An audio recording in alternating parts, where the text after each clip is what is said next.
Mientras yo estaba escribiendo para este documental que les voy a presentar, tuve la oportunidad de ver un noticiero de la ABC en la noche en el cual tocaron el tema de lo que se va a tratar este documental, que es sobre el Monte Shasta.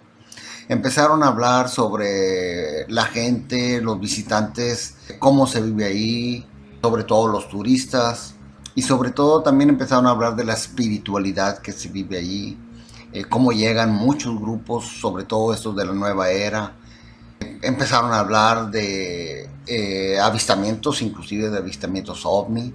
El reportero de ese noticiero fue hasta el lugar, estuvo hablando con testigos, estuvo hablando con personas que viven alrededor y con muchos visitantes.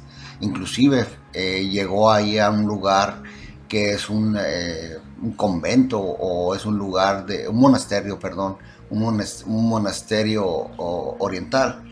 Y bueno, muy interesante todo. Bueno, de perdido están hablando de ovnis, pero me causó mucha extrañeza ver de que no hablaran de estos encuentros con seres extraños, aunque sí hablaron un poco de ellos, pero muy poco. Pero lo más importante es que no hablaron de la desaparición de personas, no tocaron ese tema para nada, no hablaron de las personas que desaparecen y luego son encontradas y vienen hablando de cosas muy extrañas, de gente que ha fallecido ahí, pero no por accidente, porque ha habido muchos accidentes. Pero aparte se han encontrado con muertes muy absurdas y muy extrañas, como ya hablaré en este tema. Me dio pesar ver que en los noticieros no se tocan estos temas. En cambio, últimamente organizaciones de aquí de Norteamérica están haciendo una búsqueda por todo el país acerca de estas desapariciones, sobre todo en estos lugares como el Monte Shasta. Bueno amigos, soy su amigo Antonio Cisneros y esta vez les presentaré y hablaré sobre los avistamientos ovni, desapariciones, encuentros con seres extraños en este muy enigmático lugar llamado el Monte Shasta. Comencemos.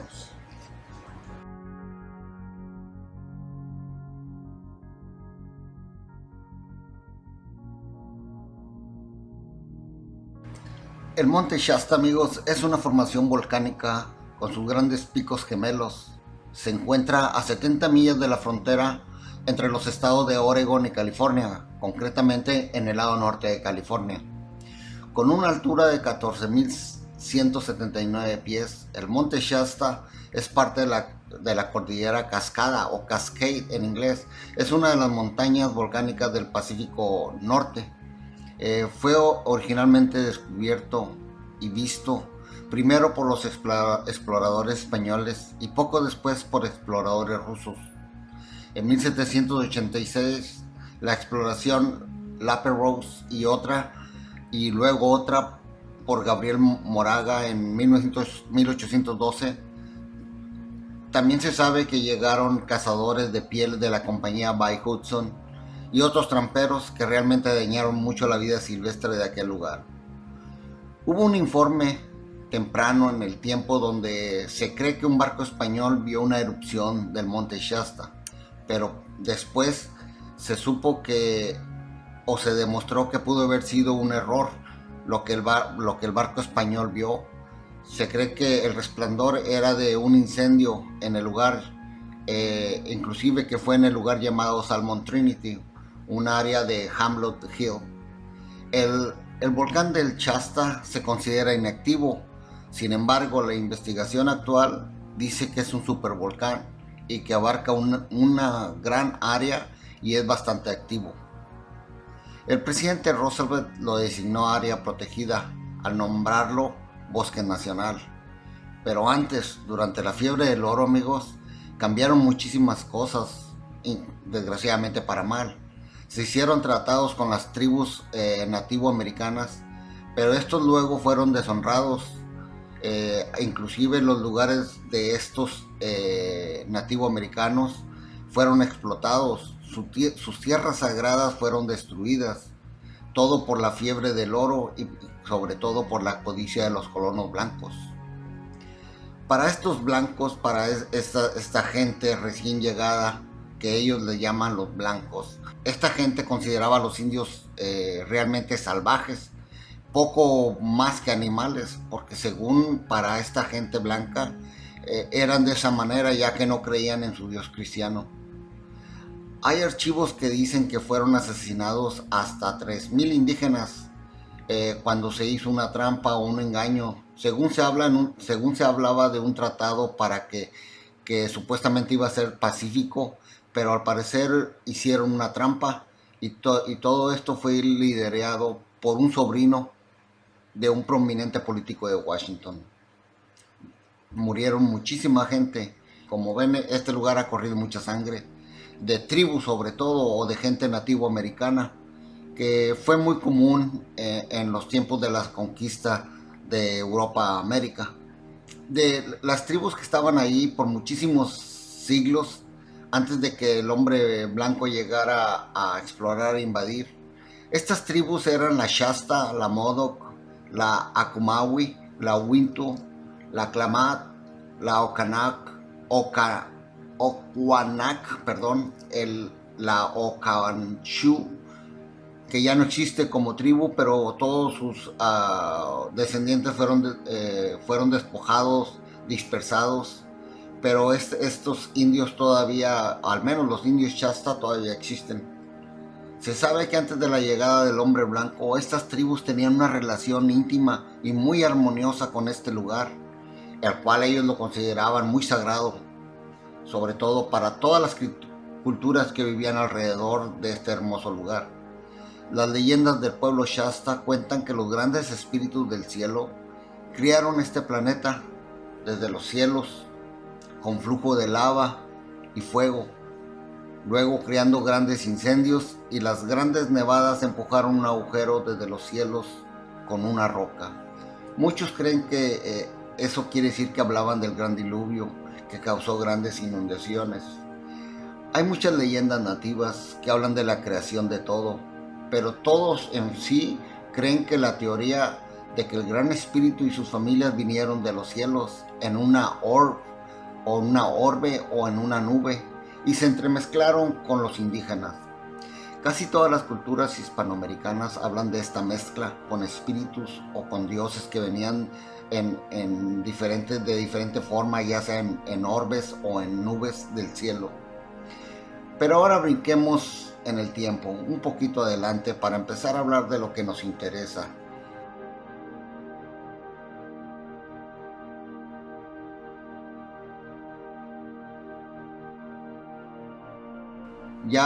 Nos vamos a ir hasta finales de 1800 o a principios de 1900, cuando se publicó un libro que se cree que es el que causó que gente de todo el mundo pusiera su mirada en esta montaña sagrada. Ese libro llevaba por título Un habitante en dos planetas, escrito por Frederick Oliver, pero fue publicado por su madre 6 años después de la muerte de este autor, llamado Frederick Oliver. Este libro trataba directamente de unos seres que supuestamente ocupaban el interior del monte Shasta y sobre todo hablaba de su filosofía.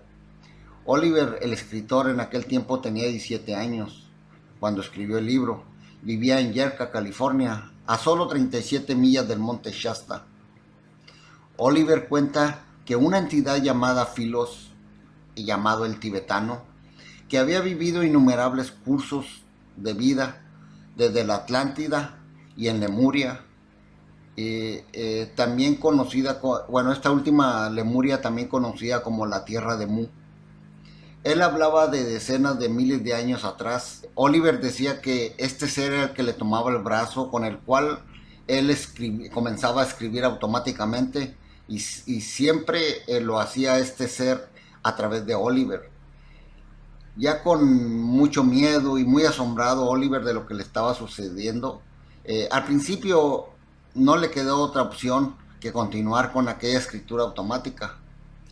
Este ser llamado Philos, amigos, el tibetano, decía que su última encarnación había sido un minero de los campos de oro del condado de Siskiyou, que es el que está ahí alrededor del Mont Shasta, y que fue guiado a pasar un tiempo en el monte Shasta en la orientación de un amigo, un chamán chino, y luego fueron conducidos a Mud Creek y Clear Creek, que se encuentran en una abertura al lado del monte Shasta. Se reunieron con un grupo de seres superiores que estos decían que no eran de este planeta. Estos seres supuestamente eran muy avanzados en todos los asuntos de la ciencia, en prácticas espirituales e inclusive ya hablaban de teleportación, y que estos maestros le educaban sobre los secretos y los orígenes de la raza humana y de lo que cuidan y de los que cuidan el planeta, que ellos actúan como guías para la evolución de nuestra especie y nos llevan a una conciencia crística. Supuestamente esta antigua raza de muchos años por delante reclamó la propiedad de una ciudad esta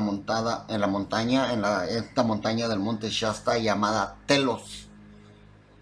Este libro, amigos, es rico en imágenes, en invención científica, predicciones de cómo funciona la conciencia y otras cosas. Habla de invenciones como el radar, la conexión inalámbrica, en el cual fueron ahí mencionadas mucho antes de que aparecieran. El siguiente en escena, amigos, fue Guy Ballard, fundador, quien fue el fundador de la Saint Germain, junto con su esposa. Según este hombre, Guy canalizaba el espíritu de Saint Germain. Según él contactó con este Saint Germain cuando fue a la montaña en una excursión. Según Guy Ballard, su conciencia fue dilatada por estas experiencias en la montaña y comenzó a escribir libros canalizados bajo el nombre de Godfrey King. Así fue todo lo que influyó o más a la fama espiritual de este lugar. Más tarde llegaron muchísimos seguidores del ocultismo, inclusive muchos emigraron allí. También llegaron muchos visitantes al monte Shasta. Muchas personas visitaban el lugar, pero demasiadas, hasta gente muy rica, la cual era en su gran mayoría, ya que llegaban de todas partes del planeta, y en aquellos tiempos era caro llegar desde Europa o de cualquier lugar a ese lugar del monte Shasta o a ese lugar del norte de California. En la actualidad, amigos, hay muchas sectas que visitan el lugar, sobre todo las de la nueva era. En los últimos tiempos llegan también grupos espiritistas y también espirituales, claro, a retiros en grupo.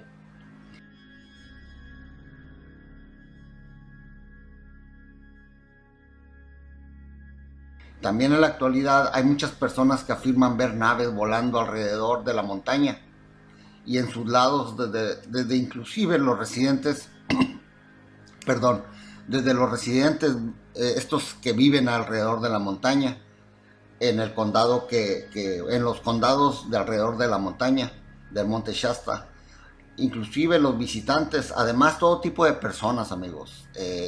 Hay informes de policías del condado y hasta inclusive de los mismos empleados del parque nacional. Ellos han visto y reportado los ovnis y hasta los llamados Stargate. Ellos les llaman Stargate, nosotros los conocemos como portales, por donde según algunos los ovnis llegan y salen del lugar, muy parecido a lo que sucede en el volcán Popocatépetl de México. Como les digo, amigos, es raro oír muchas veces a personas que tengan algún puesto en una jefatura de policía hablar de este tema, pero créanme lo que ahí no. Ahí hay varios que confirman haber visto, inclusive hay informes levantados por MUFO, CUFO y diferentes agencias en los cuales hablan de estos avistamientos ovni, inclusive desde hace muchísimos tiempos. Como vimos al principio, el monte Shasta es considerado una hazaña de la naturaleza. Es un lugar muy hermoso, amigos, pero al mismo tiempo, como vamos a ver, este lugar también está lleno de casos de avistamiento ovni, como dije antes, de eventos sobrenaturales y muchos eventos paranormales. Pero realmente lo que más me inquieta, y como siempre eso es lo que más me va a inquietar a mí, es la desaparición de personas y la muerte de personas también. pero muertes absurdas. Como algunas desaparecen para siempre, otras aparecen días después, vivas, contando historias completamente absurdas para las autoridades. Ya verán las historias que les contaré más adelante, se van a quedar sorprendidos. Pero sin olvidarnos de las muertes por accidente y otras muertes no muy claras, que son inclusive muy extrañas de seres humanos. Respecto a avistamientos ovni, este lugar es considerado en el número 13 en el ranking de zonas calientes de avistamiento ovnis en el globo terráqueo, según la organización NICAP. Según otros piensan que tenemos varias razas, otras agencias piensan o investigadores piensan que tenemos varias razas alienígenas diferentes escondidas en la montaña, incluyendo que hay alguna base militar estadounidense. Claro, es muy aventurado señalar algo así, pero muchos así lo piensan, y que tal vez los militares están colaborando con algunas de estas razas que son fuera de este mundo, o a lo mejor ya estaban aquí antes de nosotros. A lo mejor, ¿será que por eso es que tenemos un gran número de desapariciones de personas en este lugar, amigos? ¿Tendrá que ver algo estos seres no humanos que habitan ahí y que muchos testigos han dicho que han visto? Pero vamos a hablar primero de los avistamientos ovni. Vamos a hablar de avistamientos muy bien documentados de este lugar y que han sido vistos desde inclusive de varias formas, como tipo de cigarro, platillo, bolas de fuego, orbs gigantes de metal, luminosos, globos, auras, triángulos en forma de ala, inclusive hasta forma de chevron. Se especula que se han visto hasta 58 diferentes tipos de ovnis en ese lugar, y ninguna parecida a los aparatos aeronáuticos convencionales como aviones o helicópteros, etcétera, etcétera. Hablaré de algunos de los avistamientos ocurridos, sobre todo en el condado de ahí cerca, llamado Siskiyou, y de otros condados circundantes al monte Shasta, que están muy bien documentados. Algunos extractos de los registros que veremos están, como les digo, bien documentados por organizaciones como NICAR, MUFON y otras agencias, inclusive por investigadores independientes. Hay avistamientos reportados en esta región desde los comienzos, desde 1900, pero no me voy para muy atrás. Aunque en el norte de California se reportaron ovnis desde los años finales de 1800. Como inclusive pasó también aquí en Texas. Precisamente acabo de ir a hacer una investigación a Aurora, Stephenville y a varios pueblitos del centro de Texas. Aquí les voy a mostrar unas imágenes de esos pueblitos para que vean que realmente me di cuenta en las librerías que sí, precisamente en los diarios de aquellos tiempos se habla acerca de avistamientos extraños, sobre todo en 1991 en Stephenville, un granjero que ve un ovni como cigarro. Bueno, a aquel tiempo no le llamaban ovni, simplemente vio un objeto tipo como cigarro, globo tipo largo, pero más bien como cigarro, muy brillante, muy blanco, decía, más blanco que el algodón.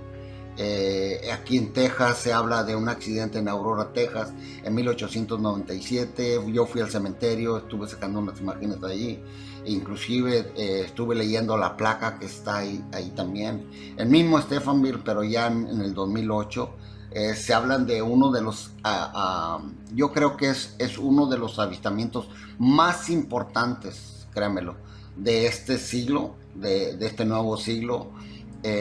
En el 2008, ya que fue muy bien documentado. Estuve a punto de hablar con el sargento Gaitán, desgraciadamente tiene una nueva posición y como ustedes saben, este sargento vio o grabó con su patrulla uno de estos ovnis cuando tuvo un reporte de una alarma en el centro del pueblito de Stephenville. No una historia, pero ya hablaremos un día nomás de esa flap que ocurrió en Stephenville en enero del 2008, que hoy inclusive se habló mucho en los medios de comunicación. Desgraciadamente no en todo el mundo, pero aquí en Estados Unidos sí se habló muchísimo, al grado de que varias personas, sobre todo este constable o Gaitán, que en el tiempo era constable, lo llevaron estuvo en CNN con Larry King. Pero sigamos con la región del Monte Shasta, amigos, en el norte de California.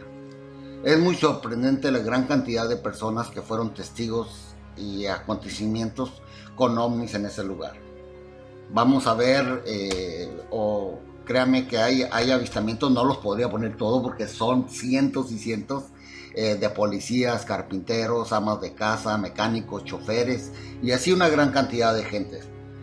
Pero en ese lugar uno no solo se encuentra con historias de avistamientos, se me pasaba a hablar de encuentros con seres altos y pálidos que según son de una civilización subterránea que ya hablé antes llamada Telos, y que son los sobrevivientes de la Lemuria. Por eso mucha gente de ahí se habla de la leyenda de los lemurianos. También hay reportes de encuentros con Bigfoot, hay muchísimos. Y como ya dije, de casos paranormales, inclusive te encuentras con casos de personas ya fallecidas. Es un lugar muy extraño, ¿no lo creen? Cabe recalcar que muchos de los avistamientos de ovnis tuvieron características importantes. En los reportes se habla que aparecieron en los radares. Algunos fueron acompañados de anomalías electromagnéticas, es decir, que afectaban los artefactos de comunicación. Inclusive apagaron luces y motores de varios automóviles.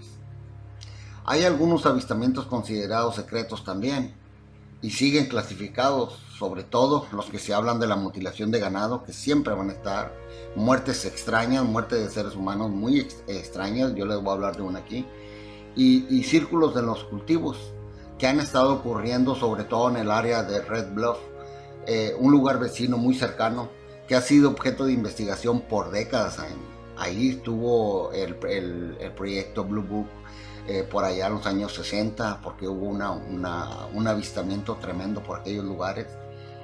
Y también hace poco hubo uno muy importante y que es considerado histórico, que sucedió en el 2009. Hay algunos casos como el de 1956 de un individuo llamado David Williamson, muy bien documentado. El otro es del 29 de noviembre del 66, de un piloto que observó un platillo volante cuando sobrevolaba el Monte Shasta. Aquí un informe de un archivo ocurrido para que se den en ejemplo cómo están archivados estos avistamientos ahí. En octubre 12 de 1956, locación Monte Shasta, California. Testigos 2, objetos 14, 14 naves. Duración 1 minutos. Nombre David Williamson. Observó 14 luces sobre el cielo haciendo maniobras inusuales sobre el Monte Shasta. Y luego sacan más o menos el informe cómo ocurrió todo en esos días. Y dice así, se los voy a leer textual como dice. El señor Williamson era residente de Shasta, había salido de la casa de su hermana y se dirigía al apartamento cuando vio una estrella muy brillante justo encima del pico de la montaña, lo cual atrajo su atención. Pensó primero que era un planeta, pero esa luz comenzó a moverse. Entonces le gritó a su hermana que saliera. Al ver todo aquello tiempo después, se quedó todavía intrigado porque la luz siguió encima del Monte Shasta. Después se dirigió a su apartamento y esa luz seguía ahí. Sacó sus binoculares y ya con la vista más ampliada se percató de algo muy importante, que la luz era causada por 4 luces y que formaban un diamante conectados entre sí. Pero ahí no paró. 2 noches después volvió a ver otra vez el grupo de luces, pero esta vez en presencia de otras 4 personas. Y luego otra vez, pasadas 7 noches, esta vez ya fue el avistamiento más importante, ya que fue cuando vio 14 luces agrupadas en 2 filas. Pero no para ahí, también oficiales de la policía fueron testigos de avistamientos. El capitán Jack Brown levantó 2 reportes de avistamiento ovni, una en 1960 y otra en 1966, siendo él como testigo. El de 1960 con otros 13 testigos oficiales de la policía. Esto realmente fue una oleada de avistamientos en Corning y en Red Bluff. El lugar es un lugar considerado muy caliente en avistamientos, inclusive, amigos, hasta la fecha. Aunque todo aquello, como sucedía en aquella época, se trató de encubrir, e inclusive muchas cosas y muchos reportes se taparon y se dice que fueron tomados y escondidos. Solo se pudo encontrar todavía información gracias al periódico de la Mutual UFO Network, o muchos la conocemos como MUFON por sus siglas en inglés. El informe, este informe de estos avistamientos dice así, según el periódico del Mutual UFO Network o de la MUFON, ya que, como les dije, esos informes fueron desaparecidos de la oficina del sheriff. Y dice así: avistamiento de 1960, oficial capitán Jack Brown, objeto, un disco brillante de 15 metros, testigos 2 empleados de la policía del Monte Shasta y también numerosos ciudadanos. Duración del avistamiento, 45 minutos, amigos. Vayamos al segundo. Avistamiento en 1966. Nombre: Jack Brown, otra vez el capitán del sheriff del Monte Shasta. Extraído también de la newsletter de la MUFON, ocurrida esta vez el 3 de julio de 1966 a las 3 de la mañana. Testigos: el capitán y otros 2 oficiales. Tipo de objeto: disco. Duración de 10 a 15 minutos. Y dice así: durante ese tiempo de 1966 se ocurrieron una serie de avistamientos por la zona, pero también arribaron grupos gubernamentales y sus científicos que hicieron todo lo posible para desmentir todo aquello. En aquel tiempo, amigos, realmente la gente del proyecto Blue Book, en los años 60, creo que el encargado era el señor Montemayor. Era muy duro. Realmente, sobre todo cuando había informes de policías, había que tratar de ridiculizar a estos policías, de callarlos, o a ver qué hacer, o decirles que lo que habían visto era el planeta Venus, como siempre. Toda esta gente llegó ahí para desacreditar a estas personas, a estos oficiales honestos, que lo único que hacían era decir solo todo lo extraño que estaba sucediendo en aquel lugar. Aunque esto, amigos, no ha cambiado mucho, El sistema sigue igual, mandando a estos deshonestos científicos comprados o vendidos al sistema. Inclusive ahora no nomás tienen científicos, también tienen investigadores OVNI, pseudo investigadores OVNI, que van y dan la cara y que siempre se hacen hacerlos escépticos para quedar bien con los mismos científicos y con la televisión. Esta gente realmente llegan con todas sus credenciales académicas, sus currículum, y van allí a deslumbrar al ciudadano común con sus estudios, credenciales, y van sobre todo a avergonzar y desacreditar a los verdaderos testigos oculares que estuvieron en los hechos. Ahora, ¿por qué creen que los medios de comunicación, ahora mismo, estoy hablando, cuando pasa algo así, que hablan sobre un avistamiento ovni, siempre invitan a estos pseudocientíficos de inmediato? Créanme. Y la teoría de estos siempre se toma como la correcta, o como la real, o como la verdadera, sin importar que su teoría sea una ridícula, o sea muy ridícula, como es la mayoría de las veces. Todos lo vimos por ejemplo, ¿se acuerdan de cuando hubo las mutilaciones en Argentina, el ganado de Argentina? ¿Se acuerdan que llevaron a unos científicos y hablaban de un ratón hocicudo?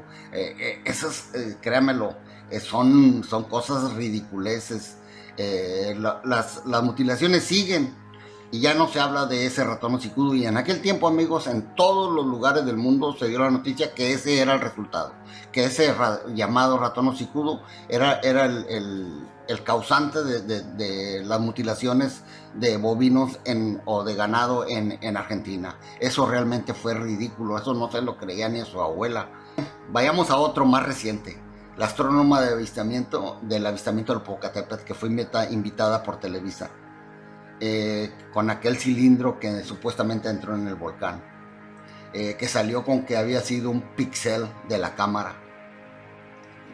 realmente fue completamente ridículo. Yo no sé dónde le dieron el título a esta señora de astrónoma. Eh, y sobre todo, otro ridículo que hicieron estos negacionistas son sobre las luces, que estas sí son más, es más risible, amigos. La formación esta que filmaron los militares mexicanos en una cámara, con una cámara flip desde su avión militar en el 2004 en el sureste mexicano, creo que fue en el estado de Campeche, en lo cual estos escépticos salieron, no, eso fue peor, amigos, que hasta me da risa. Salieron con que lo que grabaron esas cámaras eran las flamas de las torres de las plataformas petroleras. Hágame usted el favor, eso sí es el colmo de las ridiculeces. Esta gente lo que tiene que hacer, créamelo, me da lástima a mí. En vez de darme risa, yo creo que me da más lástima, porque todo lo que tienen que hacer para quedar bien con su patrón, para seguir trabajando y para seguir comiendo. Eso sí, y muchas veces hasta para más, porque realmente les va muy bien, créeme. Eso sí, es de dar lástima. ¿Para qué tanto estudio? Si solo los usan para salir a hacer estas teorías ridículas. Pero bueno, a lo mejor me extravié un poco, disculpen, pero siempre que hablo de esta gente, no me da coraje que haya escépticos. Hay muchos escépticos que son de mente abierta y tienen todo el derecho de ser escépticos, pero hay gente que no es escéptica, es negacionista. Sí, y lo más coraje que me da es que sí dan unas cosas, pero unas respuestas ridículas a todo. Bueno, pero sigamos con el Monte Shasta. También ocurrieron oleadas de avistamientos muy importantes ya a finales de los 60, entre 1968 hasta 1974, según lo comunicó un testigo anónimo, exagente especial de la Fuerza Aérea y del Pentágono. Pero amigos, veamos más reportes en el verano de 1964. Esa oleada que le digo que a mí la estuve leyendo varios informes y ahí hay de todos colores y de todos sabores. En el Highway 99, en el Monte Shasta, dos testigos vieron 5 naves, hasta 2 o 3 minutos según el reporte, cuando iban manejando, pero no en la noche, amigos, en pleno día, cerca de Dunsmuir, California. Uno de los testigos era jornalista de la televisora, pero dice que le dio pena o no quiso meterse en problemas o de alguna manera en aquel tiempo podría perder su trabajo. Es por lo cual que no publicó el avistamiento ni habló de él nunca. Él decía que el diámetro de estas naves eran de 30 a 50 pies, según los testigos. Decía uno de ellos: deberíamos estar ciegos para no ver semejantes naves. Se miraban bien clarito a plena luz del día. Otro avistamiento ocurrió en Bonnie Doon, en California. Dos testigos, estos lugares que estoy hablando, amigos, son nomás ahí alrededor del Monte Shasta o muy cerca del Monte Shasta. Dos testigos vieron un platillo volante de 75 pies de diámetro, con ventanillas en el domo. El informe dice que el avistamiento duró 10 minutos cerca del Monte Diablo, California, casi llegando a Bonnie Doon. Bueno, ellos llegaban de Bonnie Doon proveniente de Santa Cruz. Otro ocurrió en 1970 en McCloud, en California también. 5 testigos vieron 3 discos cubiertos por una esfera luminosa. Esto duró de 7 a 10 minutos. Y hay nombres en el reporte, como el nombre de Mike Thompson, Dennis Deere y otros. En 1974, también a mediados de julio de 1974, aproximadamente a las 8 p.m., todavía estaba muy claro, habla aquí de una medio invisible o transparente, pero era audible nave fue observada por guardabosques que trabajaban en el Monte Shasta. Y no sé si yo puse una imagen aquí no verdadera, hecha por computadora, de una nave que fue vista, creo que fue en Illinois, en una autopista, en la cual así era parecida a la que vieron esta gente, y que empezó un incendio a la orilla de un freeway, que hubo muchos testigos y desgraciadamente no salió nada de eso. Sí hay un reporte de MUFON, tiene número y todo, a ver si se los puedo poner aquí, que esta nave semi invisible, nomás se ve un poco lo de las orillas, es realmente no invisible, sino más bien transparente.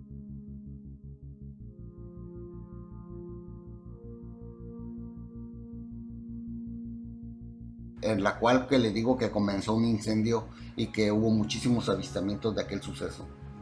Pero sigamos con el Monte Shasta. También en la antigua carretera del sur del Monte Shasta, seis testigos vieron tres triángulos, no de ahorita, para aquellos que van a salir que eran drones, en el otoño de 1978. En 1981 un testigo vio un disco por muchos minutos cuando cazaba cerca del Monte Shasta. En septiembre de 1980, otro reporte, tres testigos vieron tres objetos de forma de disco a las 5 de la mañana cuando iban a un seminario de la iglesia mormona, que este avistamiento duró de 10 a 12 minutos. En 1981, ya me estoy acercando un poquito más, brinqué muchos amigos, estoy tratando de acercarme un poquito más aquí a la fecha. En 1981 otros dos testigos vieron un objeto en forma de cigarro. Y así hasta llegar a los avistamientos de mayo 26 del 2010 a las 10 de la noche, donde dos testigos vieron cuatro luces brillantes que se movían de abajo hacia arriba. O la del junio 10 del 2010 en Red Bluff, volvemos a ese lugar caliente, ahí mismo en California, donde 7 testigos vieron un objeto que cambiaba de forma. Por hasta 2 horas estuvo este objeto rondando la zona, cerca del Highway 36. En agosto de ese mismo año, a la 1:52 de la mañana, un triángulo gigante, pero gigante, lo hice ahí claramente, muy gigante, fue visto por 15 minutos, cambiaba de colores. También hubo 2 testigos. Y así amigos, créanme que me quedaría narrando cientos de avistamientos, pero cientos de avistamientos en los alrededores del Monte Shasta, hasta el presente, hasta ahora mismo. Desgraciadamente hay muchos reportes últimamente ahí mismo en ese lugar, pero bueno, como sabemos, varias agencias ahorita ya no te dan permiso de ver esos reportes. O unos los esconden muy bien, o los más importantes los tienen en diferente, vaya, no lo ponen al público.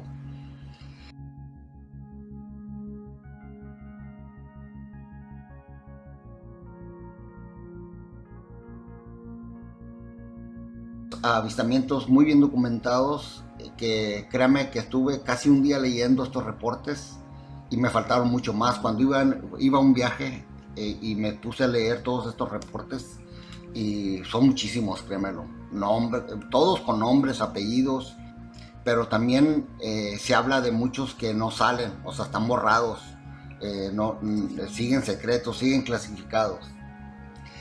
Les platicaré por qué muchos de estos documentos están muy escondidos, y pienso que la mayoría son porque hubo, como ya comenté antes al principio, casos muy absurdos y extraños de encuentros con seres que hace todo parecer que no son terrestres, o al menos no humanos.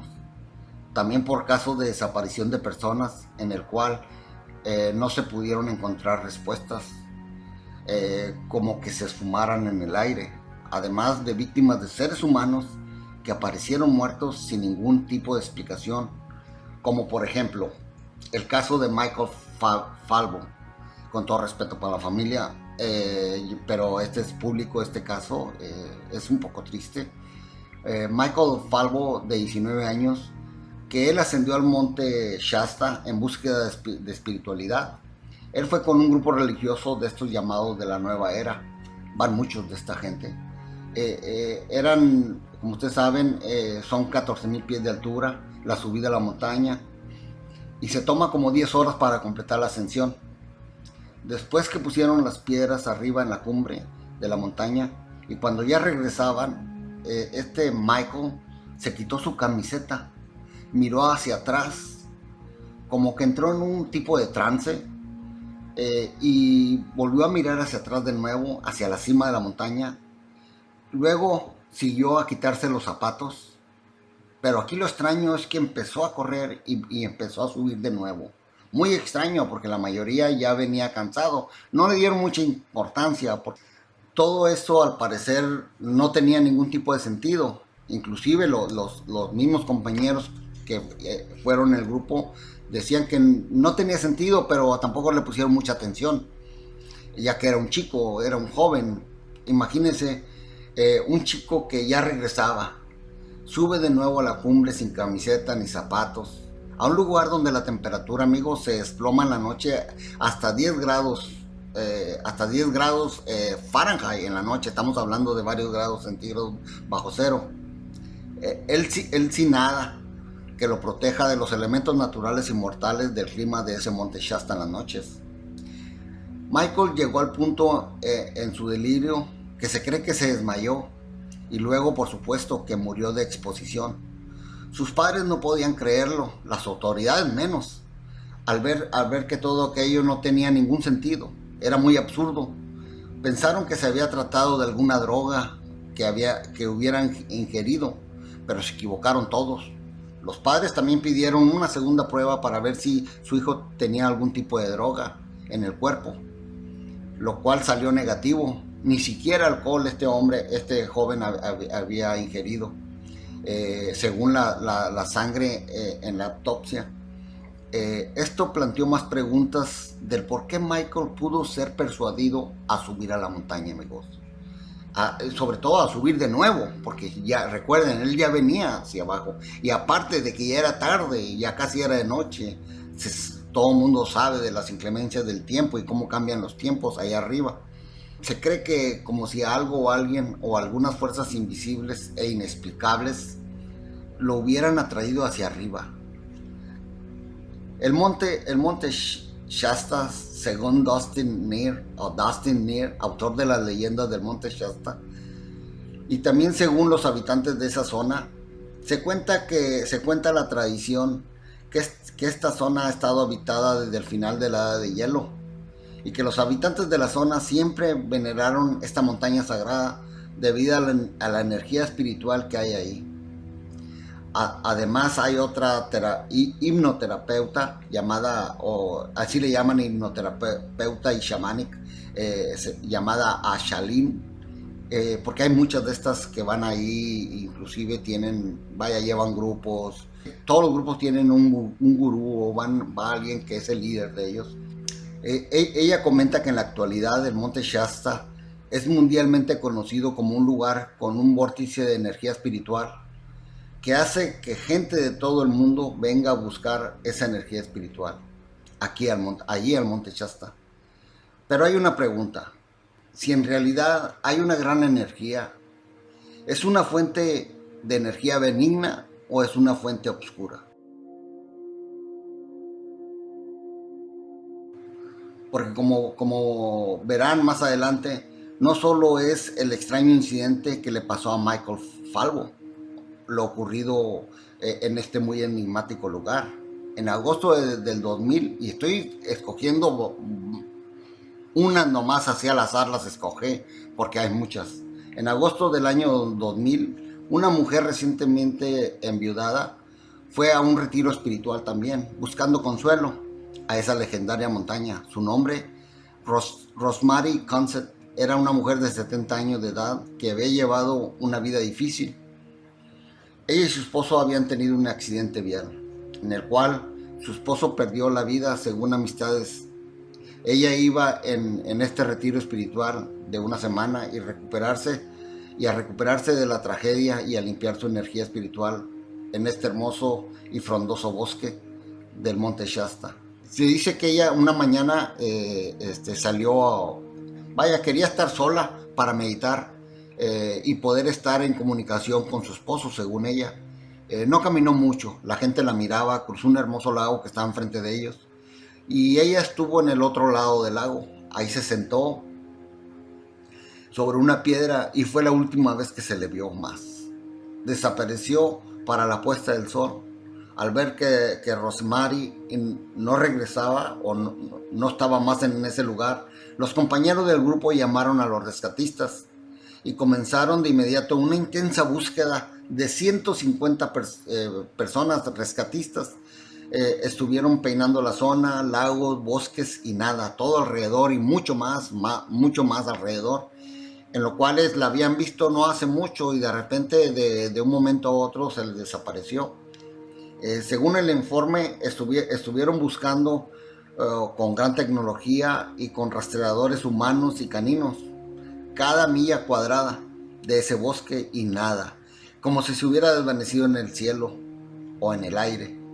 Uno de los buscadores y jefe del rescate, Chris Adams, lo primero que pensó es que había sido un oso que le había atacado.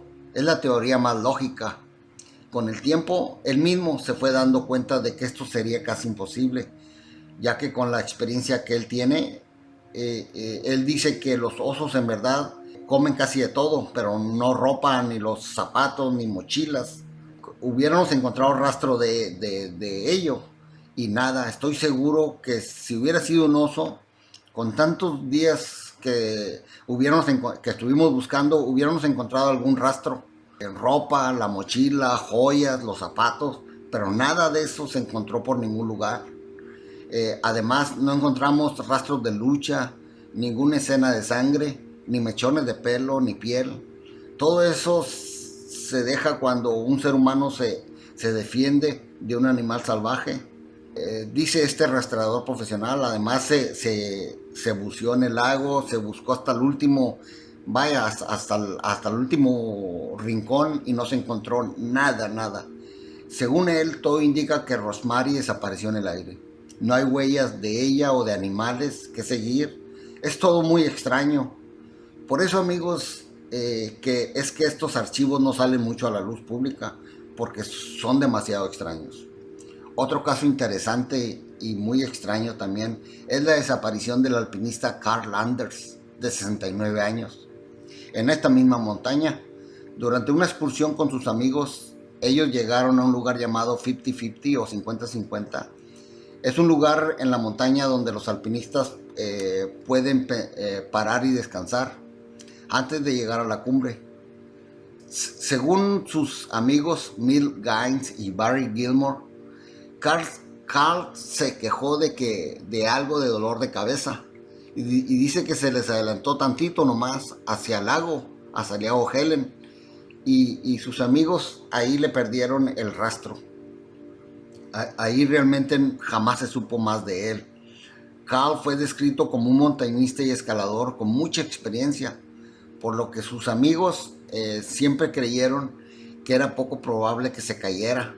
Además, el departamento del sheriff del condado de Siskiyou inmediatamente dispuso una búsqueda en conjunto con la Guardia Nacional, que cubrieron el área por aire, con helicópteros equipados, con equipo de infrarrojo, y tanto miembros de la Guardia Nacional como oficiales del sheriff y voluntarios cubrieron toda el área terrestre a pie y en esquís, y no encontraron ningún tipo de rastro de Carl, ni siquiera su equipo, ni mochila o la ropa.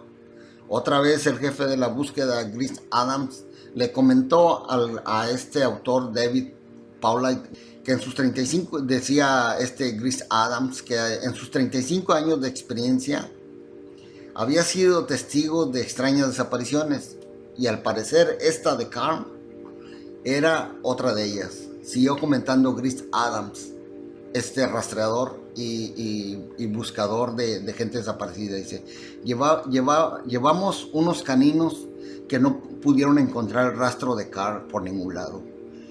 Volamos alrededor en helicópteros y nada. Hablamos con mucha gente que andaba cerca ahí de donde desapareció en la montaña y nadie lo había visto. Es como que se hubiera esfumado otra vez. Es imposible que no lo encontráramos. Si estuviera, aclara Adam, dice, si estuviera en algún lugar de la montaña, ya que solo se adelantó unos instantes de sus compañeros, y además había más gente por el lugar, pero si realmente estuviera en el lugar lo hubiéramos encontrado. Cuando el investigador y exoficial David Paulight, autor de, como le digo, los libros Missing 411, le preguntó al jefe de nuevo de rescatistas, ya más serio, le preguntó a Chris Adams, y esto se lo preguntó ya al final, cuando cesaron la búsqueda, que por lo general dura hasta 9 días o 2 semanas, que qué pensaba sobre la desaparición de Carl. Adams se quedó pensativo y solo le contestó a David, Esa es la pregunta de los 64 millones. Estoy totalmente desconcertado. Lo que sí te puedo decir es que Carl no está en esa montaña, ni él ni sus restos. Muy interesante la contestación de este hombre con muchos años de experiencia de buscador, de rastreador en ese lugar. Así también, amigos, podría quedarme horas hablando de estas personas desaparecidas en este lugar o en el condado de Siskiyou, como el caso de la chica Kimberly Kai, desaparecida el marzo 8 de 1989, de Hannah Mary Saccaglini, desaparecida el 4 de junio de 1997, de Angela Mary Fuller, desaparecida el 15 de diciembre del 2002, de David Clark Knowles, desaparecido el 17 de agosto del 2006, cuando acampaba cerca de la Interestatal 5, y así, etcétera, etcétera. Muchas de estas personas, si en realidad hubieran sido atacadas o robadas, les hubieran seguido su rastro muy fácil, ya que muchas de ellas traían su cartera, sus tarjetas de crédito e inclusive las tarjetas del banco, pero jamás después de su desaparición se hizo ninguna transacción. Así que la desaparición por robo fue descartada por el sheriff, por la policía y por las autoridades.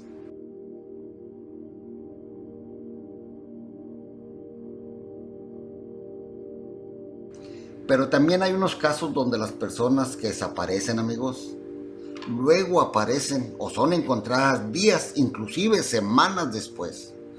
Uno de los últimos casos, amigos, que inclusive fue un final feliz, fue el de Cody y Joseph Hopkins, padre e hijo, que fueron encontrados hace 2 semanas, el 6 de julio de este mismo 2016.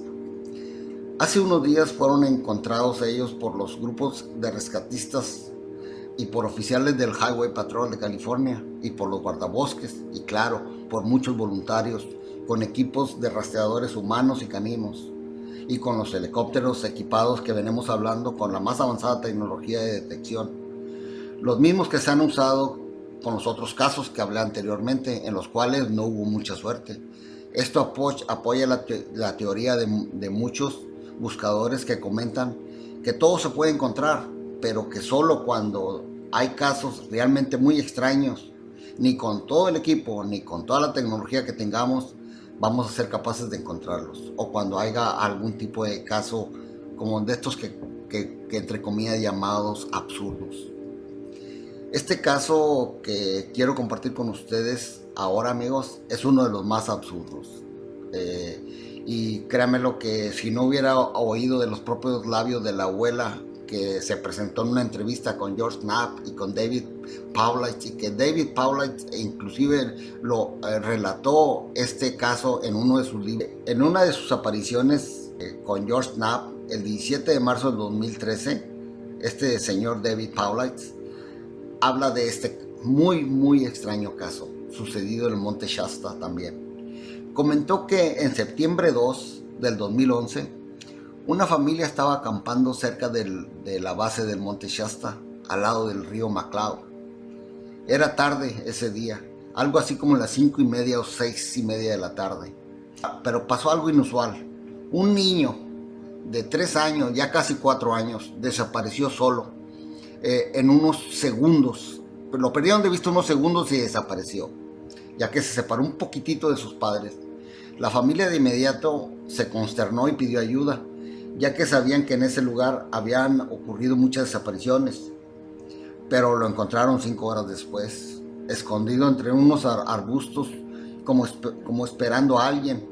Cuando lo llevaron a terapia, la historia que contó, amigos, fue muy extraña para un niño de 3, casi entrado a los 4 años.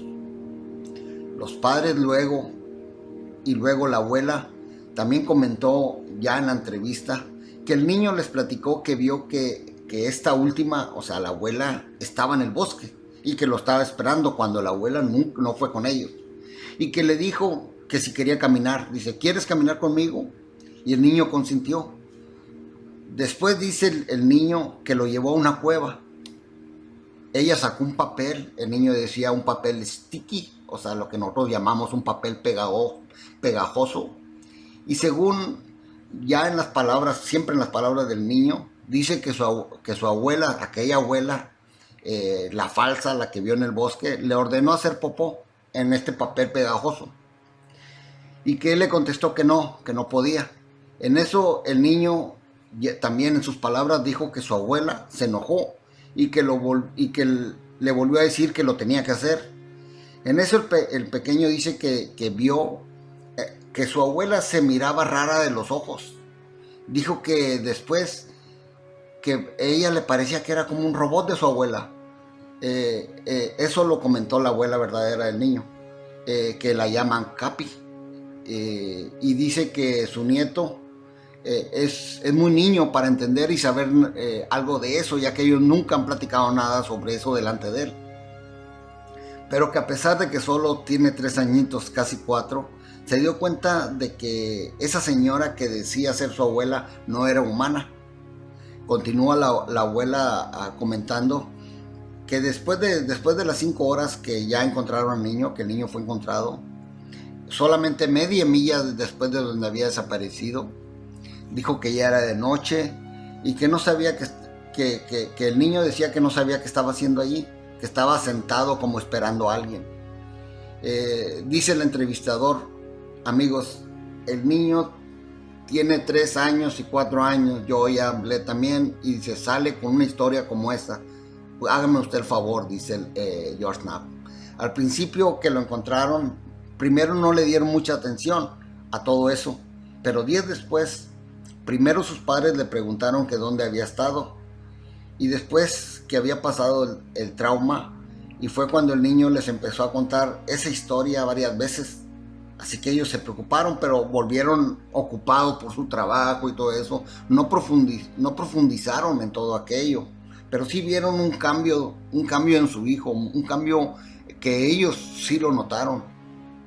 Pero la que más lo notó, ya que pasaba más tiempo con ella, fue su abuela, esta abuela Capi, la verdadera. Dice que le inquietó mucho lo que el niño le platicaba mucho, que le hablaba de otra abuela.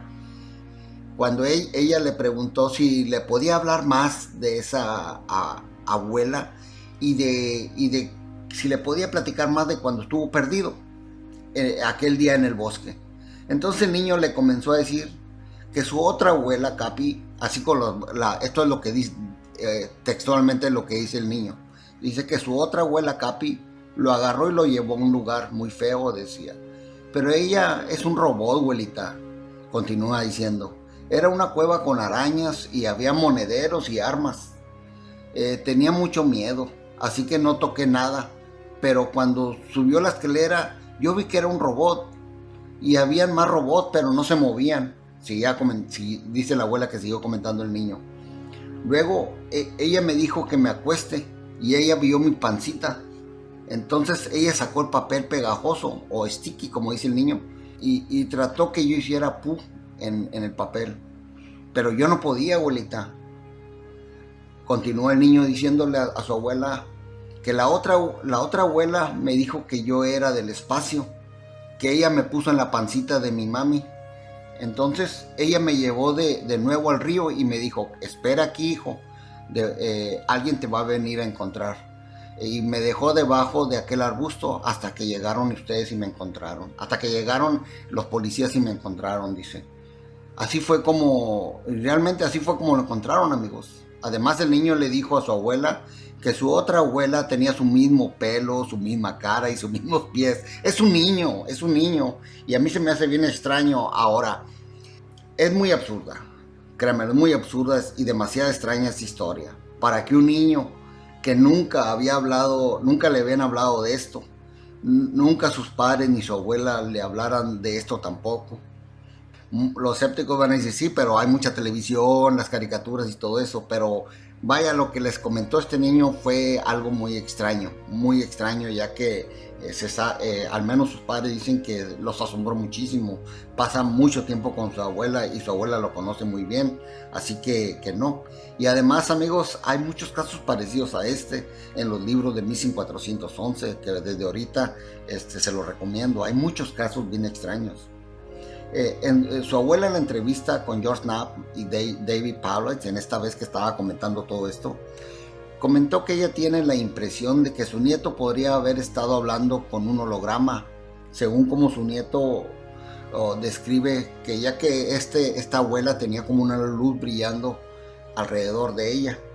La abuela también comenta que cuando el niño le comentó eso, se horrorizó bastante. Dice que luego llamó a su hijo, que es el padre del niño, y este le contestó que ellos también habían estado intrigados por lo que les había comentado el niño. Ahora la abuela admitió que ella hubiera dejado la historia a la imaginación de su nieto realmente. Ella decía, y yo le hubiera dejado toda la imaginación, si no fuera por una experiencia que yo misma tuve en ese mismo lugar, antes de que le pasara esto a mi nieto. Dice, solamente hacía un tiempo atrás, cuando yo también estaba acampando en esa misma zona, dice esta señora.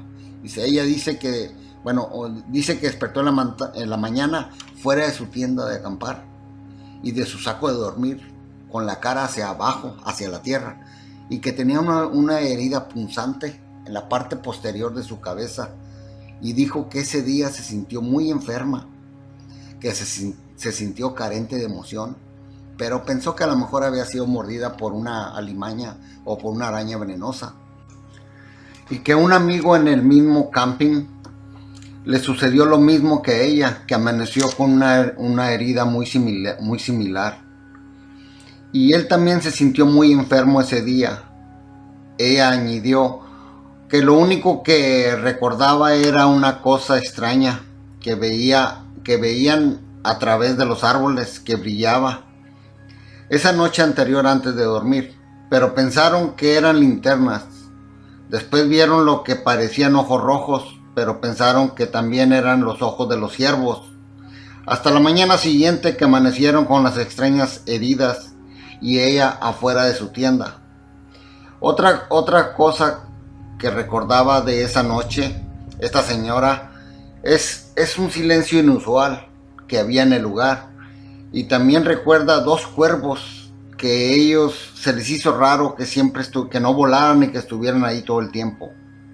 Sobre el silencio, es contrario a lo que normalmente se siente, es lo que decía esa señora, ya que ahí siempre hay mucho ruido silvestre, sobre todo en las noches. Para acabar la entrevista, la abuela del niño dijo que la familia estaba tratando de cerrar todo esto para no afectar ni causar más problemas futuros al niño. Pero ella también les comentó a George Knapp y a David Paulette: si quieren saber lo que yo pienso que sucedió, yo pienso o creo que yo, mi nieto y mi compañero fuimos de alguna manera experimentados por algo o por alguien. Y créanme, todo esto me dejó con un malestar en la boca de mi estómago. Y continúa diciendo, yo he tratado de olvidar todo esto, pero mi intuición me dice que tengo que compartirlo con el público y que ellos deben saber todo esto, ya que creo que algo muy extraño está pasando en ese lugar llamado el Monte Shasta. Y eso, amigos, mucha gente lo sabe. Y sí, amigos, créanme que ya que en ese mismo periodo de tiempo, de septiembre de 2011, un hombre del área de Los Ángeles que hacía senderismo en ese mismo lugar se perdió unos días y luego regresó diciendo que primero oyó un canto femenino procedente del bosque. Fue a ver de dónde provenía, así que se internó más y más en la montaña. Luego dice que se extravió. Después él afirmaba que había sido secuestrado y llevado a una cámara oscura dentro de una cueva, que ahí lo despojaron de su ropa. Dijo que se le acercó una hembra alta, con ojos azules, pero que no parecían naturales, y de ropa muy extraña, que le dio un regalo, una información. También, según él, esa información era secreta. Este hombre en su informe se negó a dar más detalles. Creyó que vio que no le estaban tomando en serio o no le estaban creyendo. Inclusive llegó a pensar que las autoridades de alguna manera se estaban burlando de él. Aunque este hombre cayó por mucho tiempo. Un tiempo después, según los informes, se sabe que esta persona empezó a tener un cambio muy profundo en su personalidad después de estas 2 semanas que estuvo desaparecido ahí en el Monte Shasta, porque empezó a hablar de que era la encarnación de un dios hindú y cosas muy extrañas de esas, como decía sus amistades, como si fuera otra persona, y también lo comentaban sus familiares más allegados. Pero amigos, este hombre no es el primero que le sucede ese tipo de transformación, después de haber estado perdido por días o por semanas en esa montaña. Créanme, hay más reportes que sería imposible contárselos todos por ahora mismo. Y ya como ven, este es un lugar muy hermoso, pero créanme que los investigadores están completamente desconcertados con todo este tipo de casos extraños. Muchos concuerdan que pareciera que no hay una explicación razonable a todo esto, sobre todo para las muchas de las desapariciones de personas y también de algunas fatalidades y de estos seres extraños, altos, blancos, que según la gente no paran de ver y que luego desaparecen delante de sus ojos, sin dejar pensar en esas personas. Vuelvo a decir que desaparecen, pero que luego regresan, o regresan transformados. Con seguridad, amigos, sé que muchas autoridades locales, estatales y federales saben de todo esto. Saben perfectamente qué es lo que está pasando ahí. Inclusive levantan informe. Pero es muy difícil, amigos, acceder a todos ellos, a todos estos informes. Si no es por aguerridos investigadores como el ex oficial David Paulides, que en varias entrevistas él mismo ha dicho tener que desembolsar grandes cantidades de dinero para poder recolectar algunos cuantos informes que tienen por ahí escondidos las autoridades. Lo que piensa él es porque estos parques nacionales, amigos, recolectan millones de dólares al año, y toda esta mala, ¿qué se puede decir? Esta mala información les podría arruinar este lucrativo negocio. Pero antes de despedirnos, quiero hablar un poco de estos encuentros con esos seres altos y pálidos. Varias personas, inclusive que viven alrededor, han hablado de ellos, que los han visto, que son altos, pálidos y que llevan unas túnicas hasta la cabeza.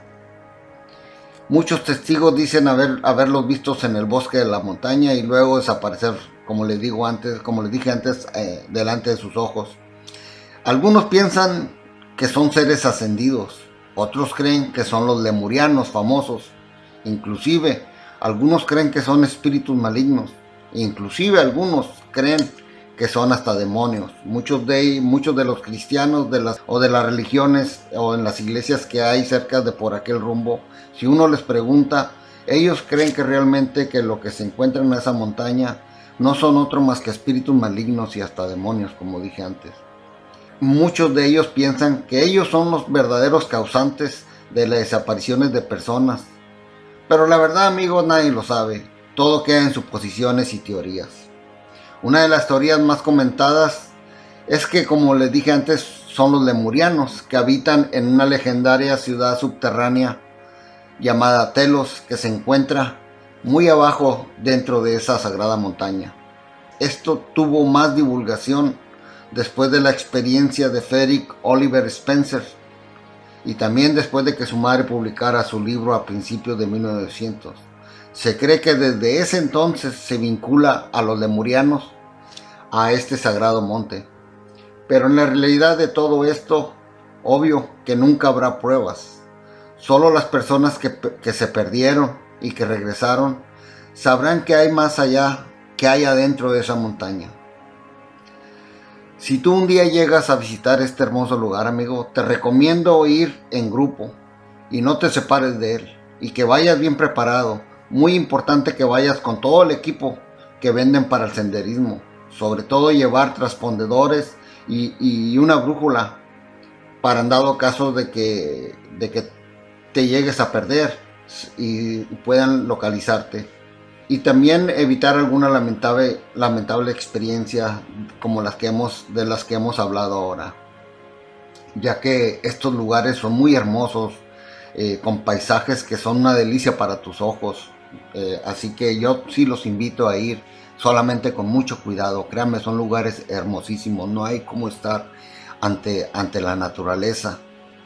Bueno amigos, lo único que nos queda es que algún día alguien logre descubrir lo que realmente está ocurriendo en el Monte Shasta. Es todo por este pequeño documento. Nos vemos hasta muy pronto. Un gran abrazo para todos ustedes. Se despide su amigo Antonio Cisneros. Hasta la próxima.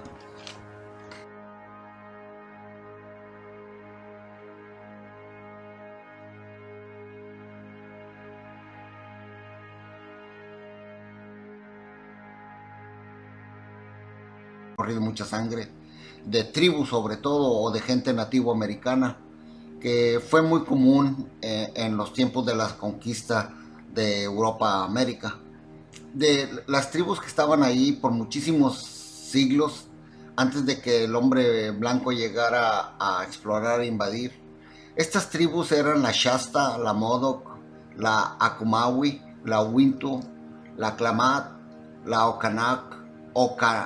Okwanak, perdón, la Okanchu, que ya no existe como tribu, pero todos sus descendientes fueron despojados, dispersados. Pero estos indios todavía, al menos los indios Shasta, todavía existen. Se sabe que antes de la llegada del hombre blanco, estas tribus tenían una relación íntima y muy armoniosa con este lugar, el cual ellos lo consideraban muy sagrado, sobre todo para todas las culturas que vivían alrededor de este hermoso lugar. Las leyendas del pueblo Shasta cuentan que los grandes espíritus del cielo criaron este planeta desde los cielos con flujo de lava y fuego, luego creando grandes incendios, y las grandes nevadas empujaron un agujero desde los cielos con una roca. Muchos creen que eso quiere decir que hablaban del gran diluvio que causó grandes inundaciones. Hay muchas leyendas nativas que hablan de la creación de todo, pero todos en sí creen que la teoría de que el gran espíritu y sus familias vinieron de los cielos en una orbe o en una nube y se entremezclaron con los indígenas. Casi todas las culturas hispanoamericanas hablan de esta mezcla con espíritus o con dioses que venían de diferente forma, ya sea en orbes pero después se supo que o se demostró que pudo haber sido un error lo que el barco español vio. Se cree que el resplandor era de un incendio en el lugar, inclusive que fue en el lugar llamado Salmon Trinity, un área de Hamlet Hill. El volcán del Shasta se considera inactivo. Sin embargo, la investigación actual dice que es un supervolcán y que abarca una gran área y es bastante activo. El presidente Roosevelt lo designó área protegida al nombrarlo Bosque Nacional. Pero antes, durante la fiebre del oro, amigos, cambiaron muchísimas cosas, desgraciadamente para mal. Se hicieron tratados con las tribus nativoamericanas, pero estos luego fueron deshonrados. Inclusive los lugares de estos nativoamericanos fueron explotados, sus tierras sagradas fueron destruidas, todo por la fiebre del oro y sobre todo por la codicia de los colonos blancos. Para estos blancos, para esta gente recién llegada, que ellos le llaman los blancos, esta gente consideraba a los indios realmente salvajes, poco más que animales, porque según para esta gente blanca eran de esa manera, ya que no creían en su Dios cristiano. Hay archivos que dicen que fueron asesinados hasta 3,000 indígenas cuando se hizo una trampa o un engaño. Según se hablaba de un tratado para que supuestamente iba a ser pacífico, pero al parecer hicieron una trampa y todo esto fue liderado por un sobrino de un prominente político de Washington. Murieron muchísima gente Como ven, este lugar ha muertes muy absurdas y muy extrañas, como ya hablaré en este tema. Me dio pesar ver que en los noticieros no se tocan estos temas. En cambio, últimamente organizaciones de aquí de Norteamérica están haciendo una búsqueda por todo el país acerca de estas desapariciones, sobre todo en estos lugares como el Monte Shasta. Bueno amigos, soy su amigo Antonio Cisneros y esta vez les presentaré y hablaré sobre los avistamientos ovni, desapariciones, encuentros con seres extraños en este muy enigmático lugar llamado el Monte Shasta. Comencemos.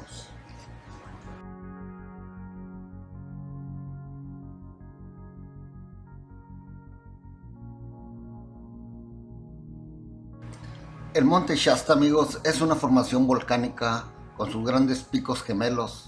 Se encuentra a 70 millas de la frontera entre los estados de Oregon y California, concretamente en el lado norte de California.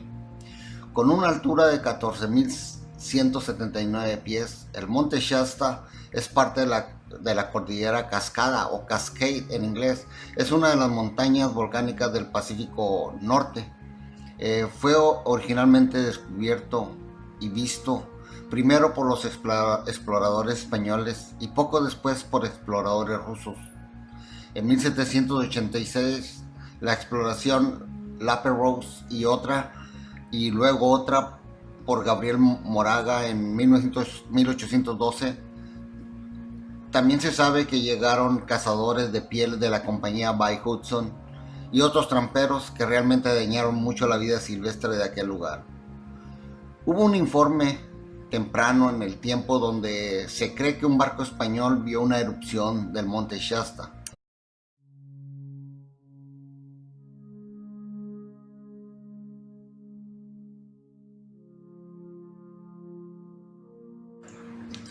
Mientras yo estaba escribiendo para este documental que les voy a presentar, tuve la oportunidad de ver un noticiero de la ABC en la noche en el cual tocaron el tema de lo que se va a tratar este documental, que es sobre el Monte Shasta.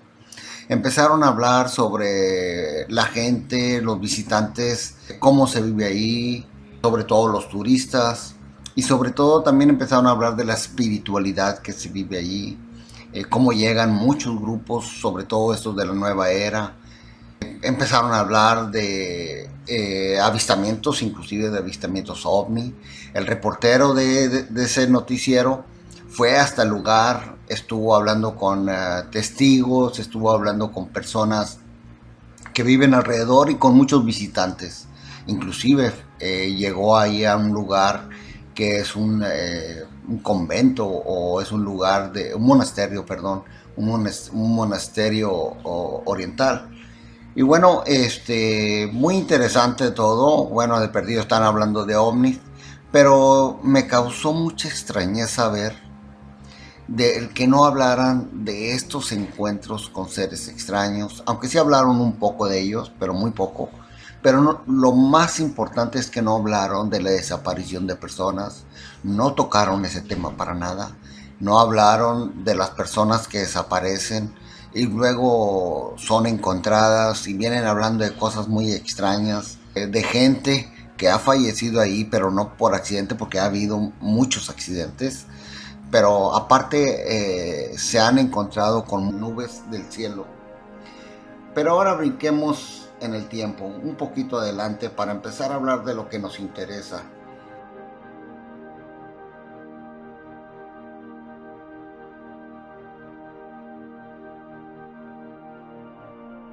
Ya nos vamos a ir hasta finales de 1800 o a principios de 1900, cuando se publicó un libro que se cree que es el que causó que gente de todo el mundo pusiera su mirada en esta montaña sagrada.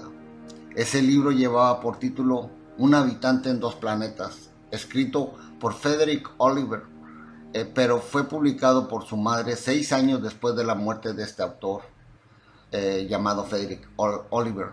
Este libro trataba directamente de unos seres que supuestamente ocupaban el interior del Monte Shasta y sobre todo hablaba de su filosofía. Oliver, el escritor, en aquel tiempo tenía 17 años cuando escribió el libro.